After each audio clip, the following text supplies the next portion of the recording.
Welcome back to my shop.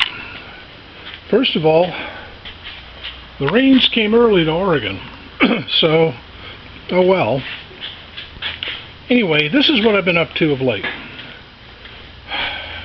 These are the two chucks that came with my lathe, also the faceplate. Well, the one thing that I really wanted, oh, I've been looking for that.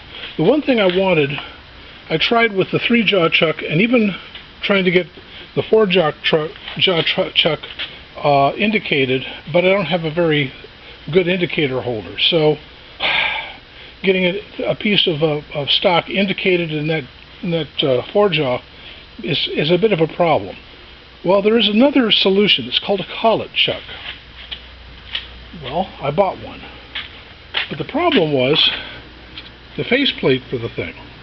Well, I went to Grizzly's website and discovered that they do have a faceplate for a collet chuck. Well, for a chuck. So what I did is I got this faceplate, then I used the lathe itself to machine it down to fit this chuck. Works like a champ. Same thing I tried to do with the Dalton lathe, but being an old decrepit old girl, she just didn't go. I could never get it straight with it. But I saw something online I thought was kind of cool. First of all, this is what a normal chuck key looks like. Okay? Well, this is the chuck key that was with this collet chuck. I put this extra bar on it, and I put this widget on it. This is a bearing on the top. Why? Well, the way a collet chuck works is it's got a thread inside here. You stick a 5C collet inside, and it catches on the thread, and then you stick your key on, and you do this about 100 zillion times until your collet is drawn back in and locked in place. Well, rather than do this 100 zillion times, what I did is I put this on here, then put a bearing on top, and it becomes a crank. Much easier to turn.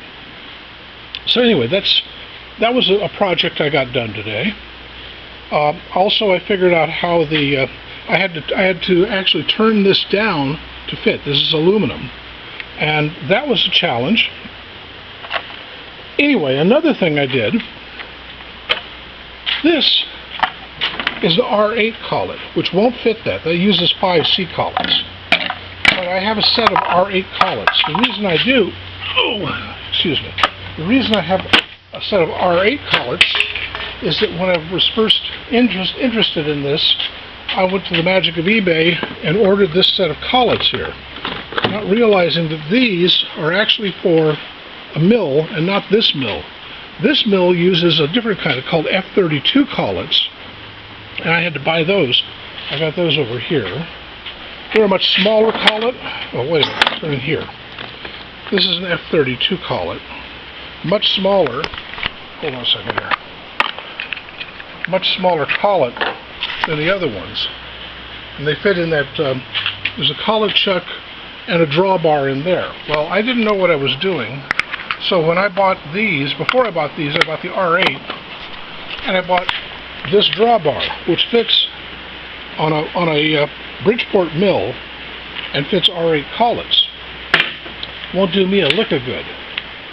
But R8 collets will fit the internal Morris Taper 4 shaft on this lathe.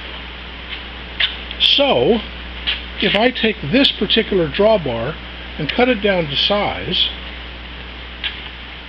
and then put a mill or a lathe style handle on the rear, because that has this kind of a thing on the end of it, which is great on a mill, but not so great on a lathe, because on a lathe it's got to fit here, and it has to be flat and flush, and something that'll spin, because it's going to be spinning out here.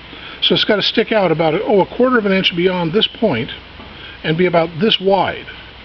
So what I'm thinking of doing is putting a pulley on the end of it. Cutting it to a length and putting a pulley on it. I don't know about this pulley, but it's just a thought. Anyway, this is what I've been up to of late. Tinkering with my lathe, tinkering some with the mill. By the way, I figured out a way of tramming my the mill vise, and it works. And I got this working, and it works. And I just feel, you know, I'm thrilled because, oh, and I got this at Goodwill. This is a new toolbox. It's a metal toolbox for this location. And I put that shelf on. I don't know if I showed that before.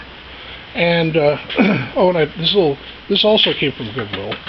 I just figured, you know, bolt that on and got an extra place to hold stuff. And I got stuff up here. Got a couple of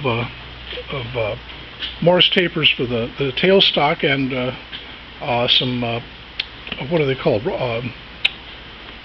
Jacobson chucks on them. And, oh, and I've got my heater out because this has been getting bloody cold in here. Also, as you can see, I've been harvesting. So, I've been keeping myself busy.